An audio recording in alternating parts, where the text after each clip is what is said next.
तो आज हम पढ़ने वाले हैं टीचिंग एप्टीट्यूड से संबंधित 20 प्रश्न, जो कि जितने भी शिक्षण से संबंधित एग्ज़ाम होते हैं उसमें सारे क्वेश्चन ये पूछे जाते हैं टीचिंग एप्टीट्यूड से।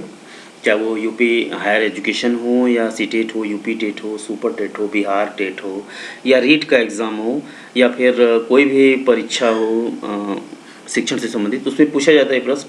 तो पहला प्रश्न देखते हैं कि भाषा शिक्षण के लिए प्रारंभिक बचपन काल क्या है। तो प्रारंभिक बचपन काल बड़ी संवेदनशील होता है, क्योंकि बिना जब बच्चे अभी नए नए उम्र में वो बढ़ते हैं, बाल्यावस्था जो छोटे बच्चे होते हैं, बड़े होते हैं, तो उनमें संवेदनशीलता बहुत ज़्यादा होती है। तो भाषा का विकास वहीं से होता है, पहले बड़बड़ाते हैं, पहले फिर कुछ भाषा का इस्तेमाल करते हैं। तो ये जो काल होता है प्रारंभिक बचपन काल बड़ा ही संवेदनशील होता है। तो पहले प्रश्न का आंसर होगा ए। नेक्स्ट प्रश्न देखते हैं। दूसरा प्रश्न है कि किसी भी प्रभावी संचार प्रणाली में प्रतिपुष्टि यानी कि फीडबैक का प्रयोग किया जाता है।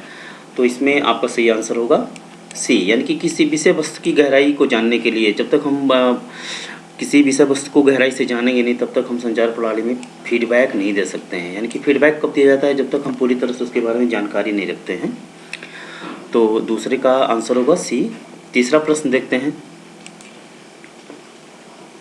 तीसरा प्रश्न है, छात्रों को अपनी मातृभाषा के ज्ञान में वृद्धि हेतु क्या सुझाव संभव, यानी कौन सा सुझाव दिया जाना चाहिए।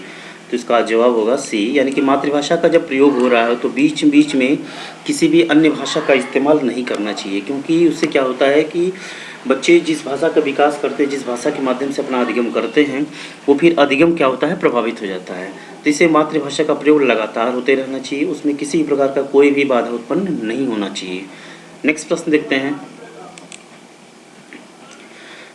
चौथा प्रश्न है कि शिक्षक का वह गुण जो उसे अन्य व्यवसायियों से अलग करता है, यानी कि अन्य व्यवसाय चाहे वो किसी भी व्यवसाय, किसी भी प्रोफेशन से संबंधित हो, शिक्षक का व्यवसाय उससे अलग होता है। तो ये है कर्मठता का, क्योंकि शिक्षक जब तक ही कर्मठ नहीं होगा, जब तक भी अपने बच्चों के प्रति ईमानदार नहीं होगा, कर्मठ ही नहीं होगा, मेहनत नहीं करेगा, तब तक वो शिक्षक नहीं हो पाएगा। इसलिए उसकी कर्मठता बहुत ही ज़रूरी होती है। क्यों, अन्य व्यवसायों से यही एक ऐसी चीज़ है कि उसको अलग कर देती है। नेक्स्ट प्रश्न देखते हैं। पांचवा प्रश्न है कि राष्ट्रीय शिक्षा नीति 2020 अभी आप जान रहे हैं कस्तूरी रंगन समिति की रिपोर्ट पे नैप यानी कि न्यू एजुकेशन पॉलिसी बनाई गई है। तो राष्ट्रीय शिक्षा नीति 2020 के क्या उद्देश्य हैं।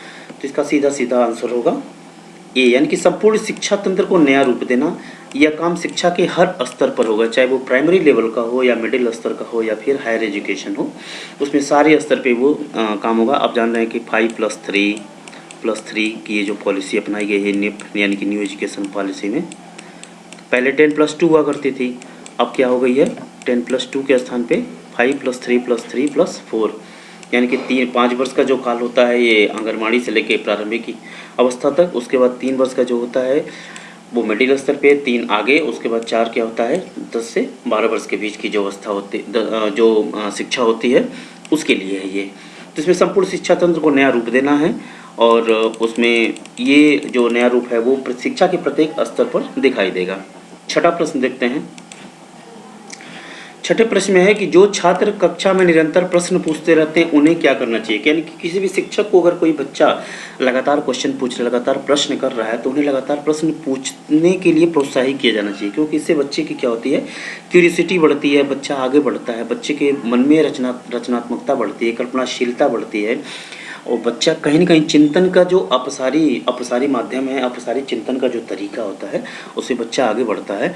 उसे बिल्कुल ही मोटिवेट किया जाना चाहिए कि बच्चा लगातार प्रश्न पूछे, क्योंकि जब तक बच्चा प्रश्न नहीं पूछेगा उसके मन में किसी अन्य प्रश्न या किसी अन्य जानकारी के बारे में उसका जो नॉलेज कैपेसिटी है वो नहीं बढ़ पाएगा।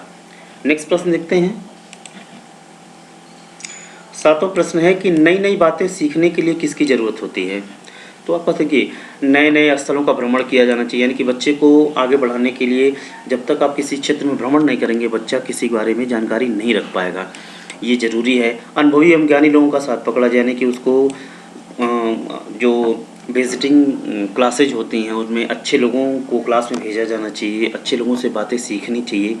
तो अनुभवी एवं ज्ञानी लोगों का साथ भी उसमें संबंधित किया जाना चाहिए और नई नई पुस्तकों का अध्ययन की भी किया जाना, जैसे कहानियों की चीज़ हो गई या फिर नॉवेल्स हो गए या फिर और भी कोई क्रिएटिव। अभी हाल में हमारे प्रधानमंत्री जी ने भी एक किताब लॉन्च किया था।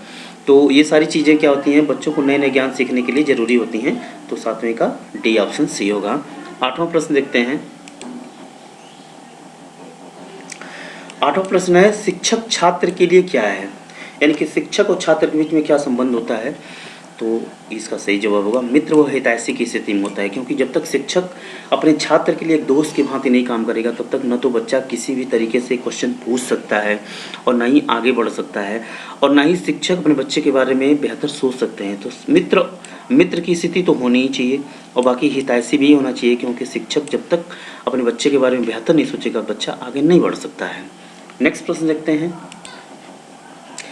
छात्रों के निम्नलिखित में से किस गुण को आप सर्वाधिक महत्वपूर्ण मानते हैं। आप या हो, चाहे मैं हूँ या फिर कोई भी शिक्षक हो, तो इसमें स्वतंत्र रूप से अगर कोई बच्चा विचार कर रहा है यानी अपसारी चिंतन कर रहा है तो ये एक बच्चे के लिए बहुत ही बढ़िया लक्षण होता है, क्योंकि बच्चा तभी आगे बढ़ पाता है कि उसमें क्रिएटिविटी आती है, कल्पनाशीलता आती है। बच्चा स्वतंत्र रूप से आउट ऑफ द बॉक्स जाके वो विचार करता है, चिंतन करता है। जैसा कि गिलफोर्ड महोदय ने भी ये कहा था कि अगर बच्चा कोई आगे बढ़ना चाह रहा है तो वो जब तक आउट ऑफ बॉक्स जाके नहीं सोचेगा तब तक वो बच्चा आगे नहीं बढ़ सकता है। तो ये बच्चे के लिए सबसे बेहतर गुण होता है स्वतंत्र रूप से विचार करना। 10वां प्रश्न देखते हैं। निबंधात्मक परीक्षाएं विश्वसनीय नहीं होती हैं, क्योंकि ये इनके उत्तर क्या होते हैं, प्राय बहुत भिन्न होते हैं। सपोज कि मान लीजिए कि भारत में स्वास्थ्य की स्थिति पे अगर निबंध लिखना हो तो प्रत्येक बच्चे या प्रत्येक व्यक्ति अपनी अलग अलग विचार देगा, तो इनके उत्तर प्राय भिन्न होते हैं, इसलिए विश्वसनीय नहीं होती हैं। ये सब्जेक्टिव चीज़ें होती हैं, इसमें अपसारी चिंतन होता है, अभिसारी चिंतन नहीं होता है, क्योंकि एक ही प्रश्न के ढेर सारे जवाब हो जाते हैं। तो इस तरह के प्रश्नों के जो उत्तर होते हैं भिन्न भिन्न होते हैं और ये बड़ी विश्वसनीय नहीं होते हैं। अगला प्रश्न देखते हैं। आपके विचार में विद्यालय में छात्रों को शैक्षिक भ्रमण का प्रबंध कराना आवश्यक होता है, क्योंकि इससे क्या होता है। तो इसे देखिए, सी जो ऑप्शन है, छात्रों को प्रत्यक्ष संपर्क से ज्ञान प्राप्त करने का अवसर मिलता है। जब भी बच्चे अगर मान लीजिए किसी स्पॉट पे जाएंगे, वहाँ पे बहुत सारी चीज़ों के बारे में देखेंगे। सपोज कि कोई किला है या फिर कोई भी धार्मिक स्थल है, तो उसके बारे में बच्चे क्यूरियोसिटी उनकी बढ़ती है कि इनकी स्थापत्य कला क्या है, इनको कब निर्मित किया गया है, कब बनवाया गया है, किसने बनवाया है, कौन कौन से इसमें पत्थर लगे हैं। तो ये सारी चीज़ें का उनको क्या होता है, प्रैक्टिकली नॉलेज होता है। तो इसीलिए क्या होता है, शैक्षिक भ्रमण उनको बच्चों को जरूर कराया जाना चाहिए। तो इसका 11 का आपका आंसर होगा सी। नेक्स्ट प्रश्न देखते हैं। कक्षा में छात्र छात्राओं का ध्यान विकसित करने के लिए आप क्या करेंगे इसमें। तो इसका सही जवाब होगा, देखिए, छात्र छात्राओं में जिज्ञासा का विकास करेंगे, यानी उनको अपसारी चिंतन का अवसर देंगे, क्योंकि अपसारी चिंतन अगर वो करेंगे तो फिर उनका दिमाग आगे बढ़ेगा और वो जिज्ञासा का प्रयास करेंगे, उनकी कैपेबिलिटी बढ़ेगी, उनकी क्रियाशीलता बढ़ेगी, रचनात्मकता बढ़ेगी। तो छात्र छात्राओं का ध्यान विकसित करने के लिए हमें ए ऑप्शन पे जाना पड़ेगा, यानी कि जिज्ञासा का उनका विकास करेंगे हम। 13वां प्रश्न देखते हैं। 13वां प्रश्न है कि भाषा विकास में सहयोग करने का कौन सा तरीका गलत है, यानी कि एक कोई ऐसा तरीका है जो कि गलत हो सकता है, बाकी ये तरीके सही हैं। तो इसमें सबसे जो गलत तरीका है कि अगर कोई बच्चा अपनी भाषा का प्रयोग कर रहा है, मातृभाषा का प्रयोग कर रहा है या किसी भी भाषा का प्रयोग कर रहा है, तो उसको अमान्य करना, यानी कि बच्चे को बिल्कुल भी उसमें रोक टोक नहीं करनी चाहिए, बच्चे को अपनी भाषा का इस्तेमाल करना चाहिए। तो ये विकल्प गलत है। बाकी उसके प्रयोगों का समर्थन करना चाहिए, यानी कि उसमें जिज्ञासा का विकास अगर होता रहेगा तो उसको हम सपोर्ट करेंगे।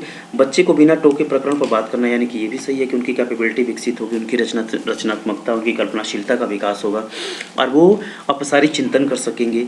और भाषा के प्रयोग के अवसर उपलब्ध कराना, ये तो यशपाल समिति ने भी कहा है कि जब तक हम बच्चे को प्रयोग करना नहीं सिखाएंगे तब तक बच्चा आगे नहीं बढ़ पाएगा।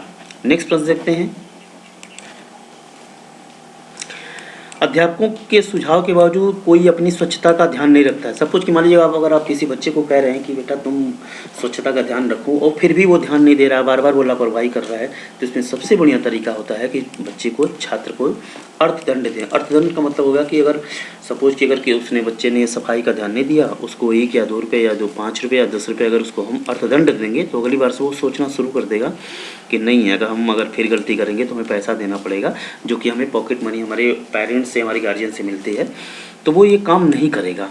यानी कि ये तरीका जो है छात्रों को अर्थदंड देने का, ये सबसे बेहतर तरीका सही है। अगला प्रश्न देखते हैं, आपके विचार में शिक्षा का उद्देश्य